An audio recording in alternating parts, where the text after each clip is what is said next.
Did you already tell? I'm gonna go over there. I'll sit here. Which one was that black Ford cooked in?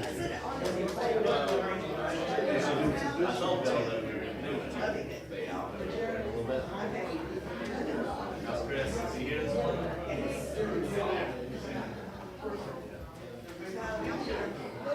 think it was your nephew. Mine is busy. But luckily, Reese has a couple of teeth coming in. Or 2 bottles of teeth, yeah. So she's bad. A little musty. But other than that, we're good.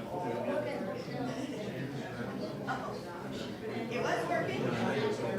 Oh, sorry, here's the, Switch out wires. okay, here's the thing for, changing. Do you know which one it's on, Leo?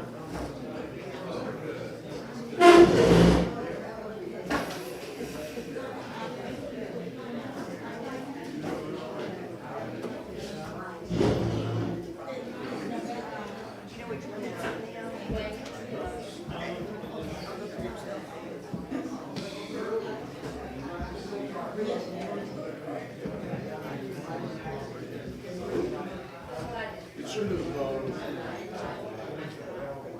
it should have been, they put that in the street on the street. Oh, okay. Is that ARC?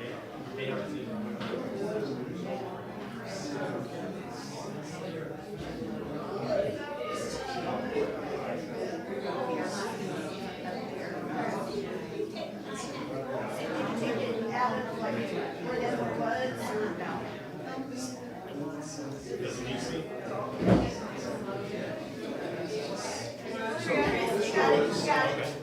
HDMI one. Because Sure.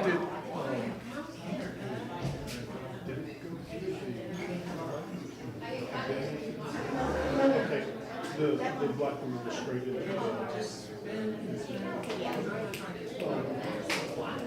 We'll throw this up. We'll throw this up. Yeah, that's very short HDMI. Right. So there's a lot of strain on it. Just outside. Yeah, because before we used to take it down, that took a deal, so. Before we start. Right here.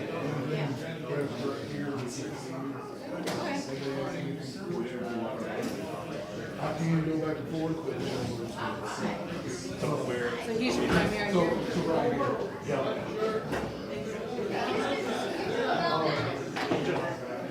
Just be careful of the tree.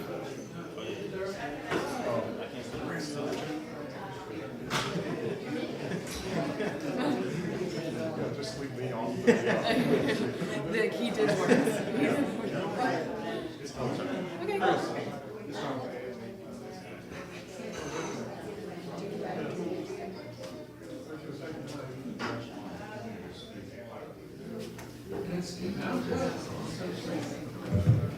Testing, testing. Can everyone hear? Are we good? Good. All right, welcome everyone. Good morning. Hope everyone is doing well. So I am Josh Nickerson. My lovely wife Olivia. We are a apartment life team for Charleston, and we'll explain what apartment life is, what we do. But we just wanted to kind of introduce ourselves first as we're getting going. So I was born and raised in New York, went to Harding University, and that's where I met Olivia. And we were married in 2018, and then we lived in Arkansas for a while, went to school there, and then relocated back here to be with family. Wanna introduce yourself? Yeah, same. Oh, I'm from here, obviously. I feel like a lot of y'all know me. But yeah, we ended up getting plugged in with apartment life just by trying to move back to the Carolinas from Harding, from Arkansas. And so we kind of started entering that journey in around 2021 when like the housing market was crazy. And so we ended up mainly getting plugged in with apartment life through Christy Potter and a friend that she had in Charlotte, because we thought we were going to Charlotte. So long story short, we ended up being plugged in with apartment life, and that's essentially what helped us move back down here. And so one amazing thing, we'll kind of go into a little bit more, but apartment life, so on-site coordinators live on-site at the community along with doing the events and the ministry. And so that's kind of how we got plugged in to Apartment Life. So we've been serving at 3 different properties. We're at our 3rd property right now in Nexton. When we first got plugged into Apartment Life, they plugged us into a community in West Ashley. And then about a year into that program, we were transferred over to Daniel Island. So we did that for about a year at the Port House. And then, so funny story, with Apartment Life, they place you at different apartment communities, and in the apartment industry, the budget cuts and ownership changes can affect those who live on or work on staff. Can affect the management there. Can also affect vendors. We're kind of considered a vendor for the apartment community. And so with the ownership changes at the West Ashley community and the Daniel Island community, the ownership decided that they wanted to use a event coordinator that was not affiliated with, was not a faith-based organization. So Apartment Life is a faith-based organization. We'll kind of get into, she'll better explain what we call the business tree. So on there's 2 sides of Apartment Life. There's the business side that more pertains to resident retention for the apartment community, and then there's the ministry side for Apartment Life, where they have event teams on site, living and fellowshipping with residents. So that's kind of how we kind of got to Nexton. So right now we serve as on-site coordinators. There's different product types for Apartment Life. We're concierge.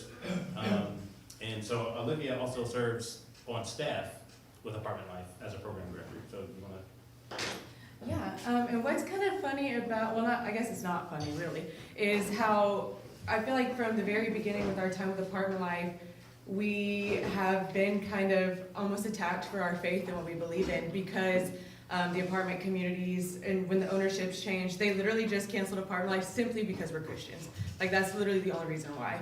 And so that happened to us twice, which is very rare for apartment coordinators. Normally they're the full 2-year contracts. We're currently on our 2nd year in Nexton, and this is the first time we've ever seen it to year 2, simply because of our faith. So that's kind of interesting to see how like God has still been faithful through us, and like we felt like our calling wasn't done with Apartment Life, even though like most people would have been just like, whatever, I'll just leave. But we just felt like we were doing such strong ministry, and we truly believed in the work that we were doing, that we just kept going through different communities. And so kind of just like a little snapshot of what Apartment Life is in general. This is our mission statement, and it says we exist to radically transform lives in apartment communities by making Christ known. So we do have what we call, let's see, so what a program looks like. So these are just some pictures from just our events this past year. These are our most recent ones, really. So we do get to host and throw really beautiful and fun events and help people create community, but then we also are what's called a business tree, like Josh kind of mentioned before. So there's the business side, to where we host the events. We do resident and staff care for the community. We do welcome and renewal visits for people who move in, and for people whose leases are up for renewal, just kind of personal touch points. And then we also do what's called property and resident services, to where we just add a little extra flair, book a food truck, a local coffee shop discount, just anything like that. So that's the business side. But the ministry side is, this is like the actual like Apartment Life side, to where these are kind of our people impact goals for the month. But obviously, like if you don't meet those goals, it's not like you're in trouble or anything. But trying to keep people just being mindful of and being really intentional with what we're doing throughout the month. And so we really encourage the coordinators to have at least 8 spiritual connections a month. That's just any touch points to let residents know that you're a Christian. So you could just say like, hey, like meet someone for the first time. What did you do this weekend? Oh, we went to church. And so that's like an instant spiritual connection. So it doesn't have to be these huge, like, deep faith, dive deep things, so it's the first time you meet people. But we do want to let people know that we are Christians. And then 3 church invites a month. So that can look like an actual church invite, or if like you're doing a Bible study, just anything church related, inviting people, like a trunk or treat if a church does it, the Family Fun Fest, just anything, inviting anyone to a church activity, and then one gospel presentation, and that could be through us directly, or like a gospel invitation due to presentation due to our influence. So like if they attended church, they heard the gospel, just anything like that. So that's kind of like our mindful approach to when we enter each month.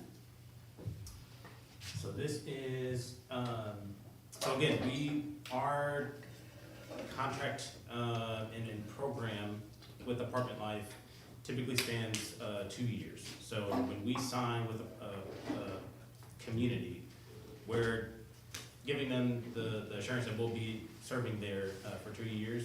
And that gives us the opportunity to neighbor and do life with the residents. So like Olivia was saying, the first 2 properties that we lived at got cut prematurely about a year in. And I don't know if you mentioned already, but typically with Apartment Life, it takes about 2 years to really build a deep relationship with the community.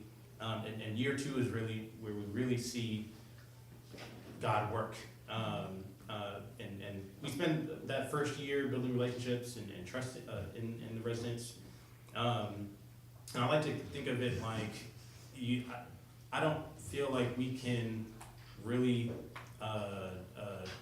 bridge that gap and build that rapport and build that trust immediately off the bat. You have to spend time with your residents. You kind of have to get to live with them. You have to get to know them.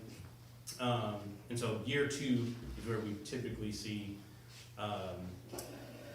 the work that we put in the first couple years pay off. And so if you look back if we're looking back at some of the relationships and the friendships we made year 1 in West Ashley got cut short, and then year 1 on Daniel Island got cut short.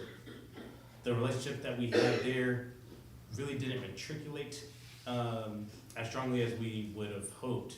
But then where we are now in Nexton, we're starting to really build deep connections. She started a women's Bible Devo, and a lot of residents have developed that trust, and we've put in the relational change, if you will, that gives residents the confidence to open up. We've never looked at ourselves as evangelists or ministers in a way, even when we got plugged into Apartment Life. That it was something that was kind of foreign to us, and it was like, well, I don't know if we were qualified to go out there and lead in this way. But that's the beauty of evangelism and ministering. We don't have to be experts. We don't have to be knowledge experts in scripture and don't have to have an MDiv. We don't have to have a Bible degree to just be neighbors and to show Jesus' example in the way we live. So this is just some pics of some of the residents and some of the relationships we've built over the years, and some of the relationships that we've built even in the year that we got cut short in Daniel Island. If you notice on the bottom middle, most of those residents, except for the one gentleman in the middle, all of those residents we met on Daniel Island, and so we're still really close friends with all of them, and see them very often and have the conversations that we maybe couldn't have had when we first met them, just because when you're ministering, especially in a apartment community, we talked about this a little bit, folks are in a transitional stage in their life. Usually you'll see that in the apartment community.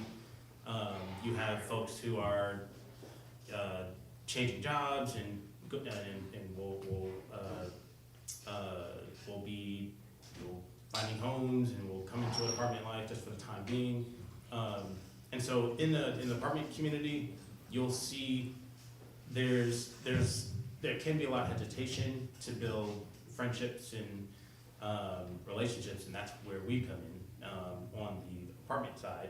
The apartment wants community and wants resident retention. And so again, when we talk about the business tree, the business side, the apartment community benefits because we bring stability and resident interaction to the community. So I just wanted to touch on some of those. So these are some impact stories on, again, these are some of the folks that we've developed relationships, even from the second property that we were placed at in Daniel Island, to the left. So this is myself. This is Micah, Georgia and Micah. They're married, and this is a funny story. So Micah has never been fishing before. Micah grew up in North Carolina, Charlotte.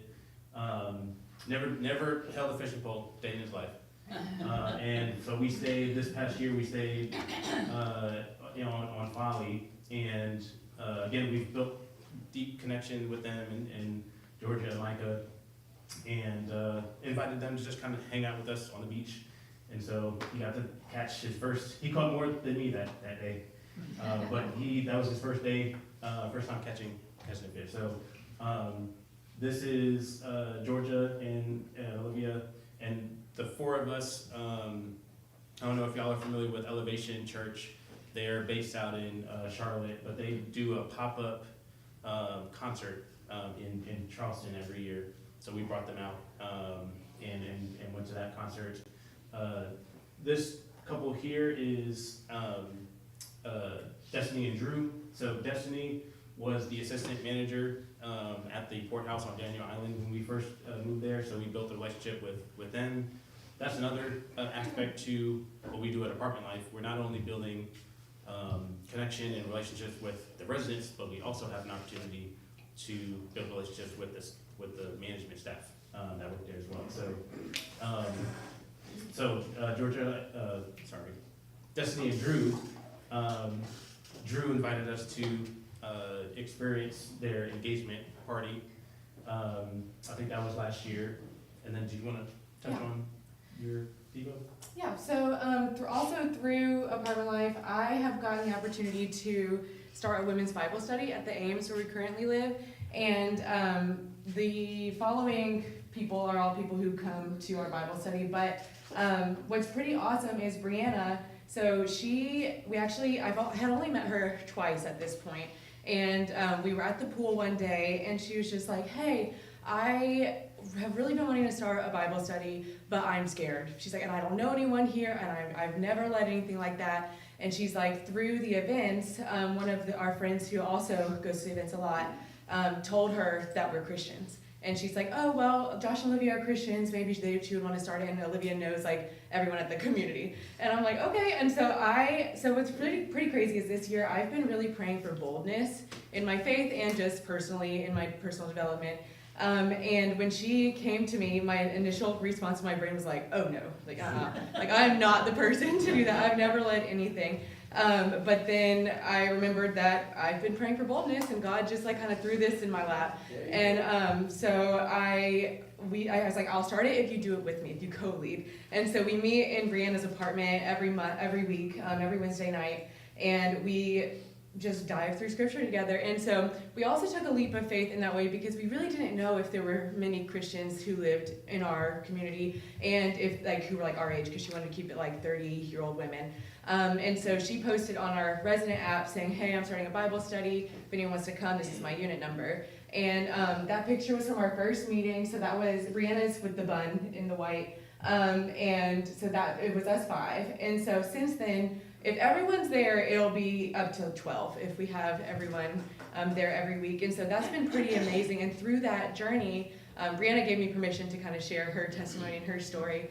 But she had a really hard life growing up. Her brother committed suicide when she was a teenager.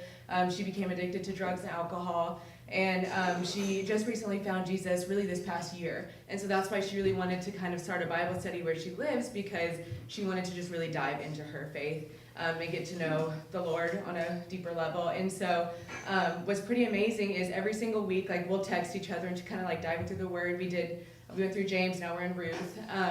And we got to celebrate her 1 year sobriety last week. I got to give her like a little cake, and we did like a little party for her. And then last weekend she actually got baptized, which is pretty amazing. And so that's obviously the goal of what we do, is help bring people to Christ. And so we're kind of tearing up because it was just so awesome. But it was really cool. And so through that, Lisa, she's in the stripes right there in that end picture. She and her husband and her family just moved on site to the Ames 1 week before we started the Devo. And so she didn't know anyone, and so we ended up finding out that she's the current Spanish teacher for my old high school. And so she didn't know anyone. She has kids our kids' age. And so with Lisa and Joseph, we're like, this is a family that like we instantly connected with. We're like, we could be friends with them for a really long time. But last week she told us that they're actually moving to North Carolina at the end of November. And so that kind of ties back to what Josh was saying of how like in the apartments, everyone's temporary. Everyone's in a season of transition. And so you really have to just pray and be bold in your faith to just really make the most of the relationships that you have with the people there in that moment. And what's pretty amazing is Lisa and Joseph are also very bold in their faith. So one night we had a group of about 14 residents meet up in the courtyard, and we had s'mores, and the kids were all running around playing crazy and stuff. And at the end, this was the first time I think Josh had met Joseph, and like because like, they were brand new.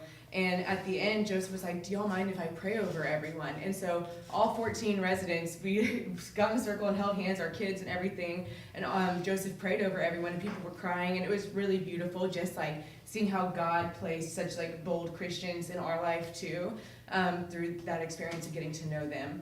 And with Paige and Liam, this one's a little bit of a different story. So Paige and Liam, they're our upstairs neighbors, directly upstairs. We've known them for about a year. They come to every event that they can. The kids love them and their dog and everything. And so one event, I noticed she was kind of standing off by herself, and most of my Bible study girls were there, so I just brought Paige over and introduced them and let them, I invited her to our Devo, and she's like, oh, sure. And so we have a little WhatsApp group, and she added the group chat and everything, but she hasn't showed up. And so actually last week she texted me saying, hey, like, I really appreciate the invite, but I've thought about it and I'm not really religious, and so I don't think I'm gonna come. She's like, thank you though. And so I just responded saying, hey, no problem, thank you for letting me know, like the invite's always there. And once a month we do girls like craft nights. And I was like, you should just come to the crafts night. Like we're not talking about the Bible or anything specifically, we're just hanging out and having crafts. And she's like, I really love crafts, I would love to come. So I'm hoping that through that's kind of like a story of what like current relationships that we're building that haven't like fully come to fruition with like the ministry side, but like she knows we're Christians. She's part of the group chat. She hasn't left the group chat yet, so I feel like that kind of says something too, to where she's like, I don't know. But I'm hoping that she just gets to just hang out with us and realize that we're just real people and just get to have fun and do crafts once a month. And so we're praying over that situation, Paige and Liam, but she's still like that same text. She's like, by the way, Liam and I just got engaged, so I got to celebrate their engagement with them through Acts of Care. We'll do like a little celebrate basket for them and stuff. So we still will love on these residents even if they're not religious, you know? So it's pretty cool just how God places people in our lives with divine timing, like with Lisa and Joseph, to where like if they didn't just add themselves into the chat, like we wouldn't have known them, they probably would have left before we even got to meet them. So it's been pretty amazing seeing how God's just like working through us and through the community with our time at the Ames right now. I did kind of want to talk through a little bit of these pictures and stories. So kind of like I mentioned, like we give a lot to our residents. Like we give physically with coffee and treats, but we also give by, like this picture down here with the kids, a resident, her family came into town and they didn't have anyone, they wanted to have like an adult night out. And so we came over to their house and babysat the kids. And so it's a lot of give and take though. So it's pretty amazing how like I said, how God places people in our lives, because that's Brianna actually up there. We have to celebrate her birthday too. And then with that pumpkin, we have a brand new next door neighbors. They just moved in last month.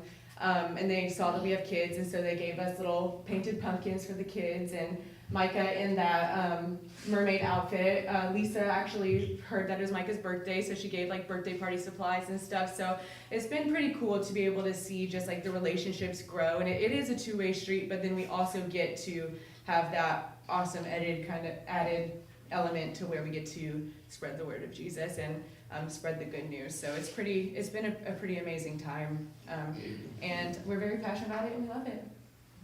That's pretty much all we have, unless you want to wrap things up, or if you want to ask any questions. Yeah, I'll put it back here. Does anyone have any questions about apartment life? Go. I know y'all served as a team. Yes, we did. Mhm.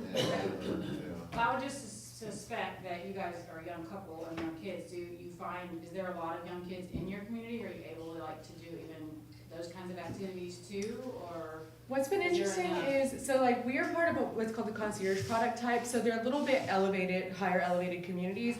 And so a lot of times, this client, they were actually shocked that our current community at the Ames has the amount of kids that we do. Because in the past, there were hardly any kids. I think Avery and Micah were one of maybe two of three kids maybe on the whole property, and they were just like the resident kids that everyone knew. But so a lot of times it just really depends. So like at our specific community, we do have a lot of kids, which is pretty cool. We've got to do like story times and have all the parents bring out their kids for story time, like toddler time. Sometimes during events, like we brought out a bounce house, and that brought out a bunch of kids. So that kind of brings out more people too, to where you kind of feel like you have more of a community with people your age. And so what's pretty cool with apartment life is they do place you in communities that match kind of where you are in your life, so that in hopes that you can connect with those people well. And so right now there's a lot of like kind of 30-year-olds, young kids, and so it's been really cool. And I do think that has been a big element as to why it's been so fruitful, because we can really connect with the people. So it's been really cool.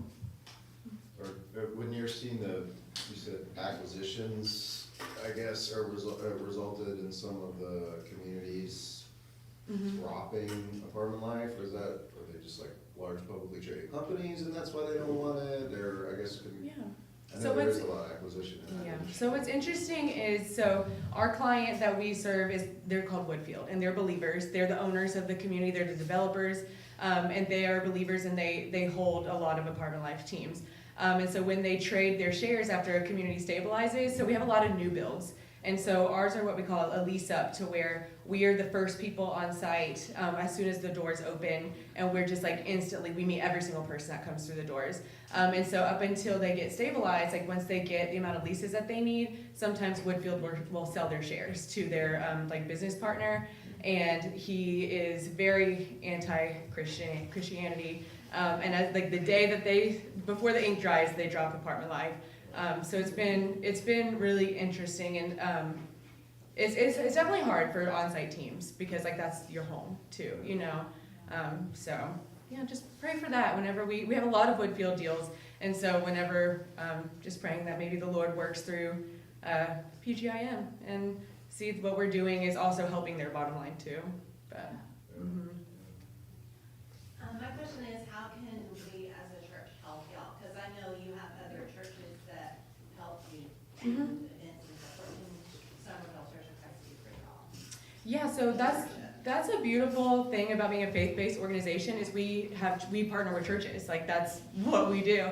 And so right now there's a church that's literally like behind the woods, right behind us. And so they've come knock in and say, hey, like, how can we be a part of this? We've heard that you're a faith-based organization, and so sometimes they help and they sponsor pizza and just like attend game nights and just sit within the residence and just play games. We had like a big pumpkin patch event to where I just needed muscles. I just needed hands. I'm not lifting 80 pumpkins, honestly. And like Josh could, but that would take forever. And so they came and helped just like unload pumpkins and stuff. So churches can really partner in like really physical, like tangible ways by like moving pumpkins. Or like there's a lot of teams in Charleston also that like aren't blessed with like a high budget like we are, and so partnering with them for like pizza donation for game nights. Or I know that we partnered with Sarah's community for the school supplies drive. So just there's a ton of different ways that the church can get involved in the apartment life communities. And so we are at the Ames in Nexton, but like Josh mentioned before, I'm also a program director on staff. And so I think I hold about 6 communities in Charleston, Somerville alone, but there's much more in Somerville that I don't hold. So it's pretty cool just seeing how churches partner day to day with the apartment life teams too. I'll get to you, Zach. Another way that apartment life could use your support would be financially. So not our team specifically, because we have full-time jobs. So, but there are a lot of teams that work with apartment life, not just in Charleston but across the country, that could use financial support to pay their monthly contribution to apartment life. So, being that they're working on site, and this is mainly for our on-site coordinators, they pay a monthly financial commitment to apartment life As their rent, basically. as their rent. So through apartment life, you kind of get about half or 2/3 off your rent, but that contribution you pay directly to apartment life. So to answer your question, there's multiple ways that you could support in your time, in your energy, volunteering, but also financially. Because you can coordinators can fundraise their MFC, their monthly financial commitment. And so a lot of times we see, like young couples who like the wife's a stay-at-home mom, the husband they're just doing what they can to make it meet. Then the church can come in and partner with them, and they can fundraise that as like their mission, basically. So it's pretty cool to be able to see partnerships in that way too. Yeah, I think y'all are doing great work, and one of the reasons why I was interested in having y'all coming and talk to us is because y'all have had a lot of experience talking to people about their faith. You were just telling us you have to have 8 conversations a month with people about your faith. And one of the things that we've touched on repeatedly in this class, it's difficult to start those conversations sometimes. So can you kind of tell us about y'all's journey and experience talking about your faith with strangers or with people you don't really know, kind of what's worked, what hasn't worked, how y'all have grown through that? I can kind of start and then you can. What's interesting is we are very strategic in what we say and when we say things to these residents. We just come in assuming that they're not believers. If they are, that makes our job a little bit easier, But if I meet a new person at an event, I introduce myself as the event coordinator. Hey, I'm Olivia, I'm the event coordinator here, nice to meet you, when did you move in? And that's pretty much it. And so, mainly because we don't want people to, because I don't want to introduce myself and say, hey, I'm an apartment life coordinator, we're a faith-based organization, blah, blah, blah, because then they'll be like, oh, well, you're only hanging out with us because you want to, preach to us. Or, oh, you have, ulterior motives for, the acts of care that you do. And so we want to make sure we're as genuine as physically possible, and people, don't see through that, because, we really do want to be part of their lives. And so I feel like through... like Josh mentioned, just time. Those conversations don't happen the very first time we meet someone. Sometimes it's several months after, just being boots on the ground, building that trust and that communication with them. And then we can slowly start creeping in, oh, do y'all go to a church? Especially, there's a lot of people who just moved here. Obviously, everyone's from out of town, pretty much. And so everyone's trying to look into, figure out where to be plugged in and stuff. And so that's also where the church partnerships come into play too, because we'll invite people here, and we also invite people to the church that partners with us too, because they're right next door. And so sometimes, or we have kind of in our back pocket, different churches that kind of do different things to kind of help match people with what they're kind of interested in. But we are very, like I said, we're very strategic when we say it's definitely not straight off the bat, hey, I'm Olivia, do you know Jesus type thing. At least that's kind of the tactic or approach that I take. It's also, we kind of do the same when it's food recommendations. There's a lot of opportunity to sneak in spiritual conversations, to where that doesn't have to be the only thing that you're discussing or the only thing that you're sharing with them. And a lot of times, the first time you meet someone, you're getting to know them. I think it's important when you're meeting someone to not just blab everything about yourself first. I think that builds a lot of rapport. I don't know if anyone's in here in sales, but first rule in sales is learn about the person, learn about their needs, learn about them, and then you can share maybe what you have to offer them. I think we all believe that we can share Jesus and share what Jesus has done for us with anyone that we come in contact with. But that shouldn't be the very first thing that comes out of our mouths. We should be getting to know them, get to know their families, get to know their story. And you know, if they're new in the community, hey, have you been to this burger spot across the street, or have you been to this new coffee shop? Then that opens the door, and then do you have anywhere that you worship on Sunday? Boom, then you're in. So there's a lot of different ways to have those conversations. You have to test the waters as well, because if you go, so if I'm going back to our friend Micah, I consider Micah one of my close friends to this point. We've been friends for a while. We every time we connect, we like to golf a lot, so we'll go to the golf range and just hit a couple balls and just talk.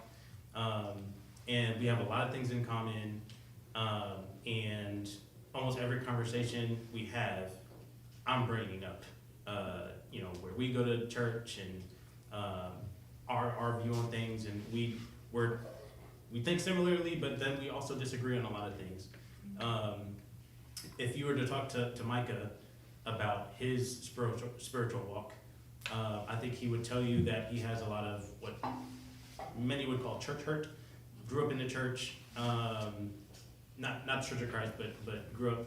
I think his parents took him to church at a young age, but then he's seen a lot of the hypocrisy in the church, and has a lot of church trauma, and it would not be beneficial for me to just spew my views on him. I have to view that relationship as fragile, especially when I'm talking about spiritual things, and so there is this dance and this balance of knowing, okay, if he's mentioning this, then okay, I can squeeze in here, and so it is this dance. So it's I think it varies. All these relationships are nuanced. So a lot of the conversations that we have, a lot of the conversations that Olivia's having at her Devo, she mentioned Paige and Liam, the women that, I'm not really religious right now, so I don't know if I will fit in with that group. That's fine. You don't have to come to the Devo, but we still want to include you in some of the events that we do. We see them all the time. She walks her dog, so we still love on them. I still love on Micah. I'd still go, like, our difference of opinion on certain things isn't going to stop me from going to play golf. It's not going to stop me from hanging out with him and loving on him and his wife Georgia. So that's kind of been the same with Destiny and Drew too. Like we've had them over for dinner multiple times, and we know that they believe in God, but that's pretty much the extent of it. And so we have had some spiritual conversations over dinner, just kind of feeling out what their beliefs are. But like even to this day, like they don't go to church or anything. But what's been interesting is so she's the assistant manager, and sometimes managers they get a little heated with some things. Like they deal with a lot. Yeah, they have a potty mouth sometimes. And so she falls into that category. And so whenever I hang out with them or come by the office or whatever, she very strategically filters her mouth. And so she said it multiple times. She's like, "Oh, sorry, Liv doesn't curse. Like, sorry, I know that that's not who you are." And so like she's still being very mindful of, and she know, like, I feel like just in the back of her mind, just like my presence just reminds her that like we're Christians, you know. And so just obviously like planting that seed and just still like working with them. I just thought that was kind of interesting how like it just happened last week. That's why it's fresh in my brain. But she literally did that last week to where she's just like, "Oh, sorry, I try not to curse in front of you, Olivia." So it's been kind of interesting just like walking through and having strategic conversations and like ministry talk through people who don't walk the same path as you and are in different seasons. That doesn't scare them away from still wanting to fellowship with us and build relationships. And we were talking about this the other day. It's our job. We were commanded to go and make disciples. And it's our role as Christians to, and Len has spoken about this a lot in previous lessons, but we're just called to be neighbors. And that's the cool thing about Apartment Life, because we're literally on site. But if you look at the example of Jesus in the Bible, what's Jesus doing? Jesus is, he's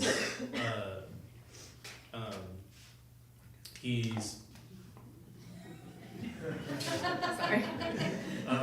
He's eating with sinners. He's talking to prostitutes. He's hanging out with tax collectors. He's living life with those people. And if you look at his example, he's feeding the hungry. He's healing the sick. So he's taking care of their physical needs many times before he mentions their spiritual. And so we take that example, especially not just being Christians, but our time with Apartment Life is just being a good neighbor. I think that's what a lot of folks need right now, is just people that they can relate to. And even though they see that we may be a little bit different than them in the way we carry ourselves and interact, they can still feel like we are in their community, we're part of them. So I think that's something that we ground ourselves in a lot, is just trying to be a good neighbor. And you have a hat that says that, or like we have like Apartment Life, so it literally says like be a good neighbor, and like we wear that to events and stuff. And I feel like Apartment Life started because of like a loneliness epidemic. Like people are lonely, especially now, like when people are like so connected, they're still so lonely. And so we just come in and we make connections, we make friends. We see someone sitting over there by themselves. Oh, you're sitting by yourself, y'all go hang out. You know, so like you do have to be kind of like a little bit extroverted of just like walking up to people and be like, "Hey, I know you like pickleball, he likes pickleball, y'all go talk about pickleball," you know?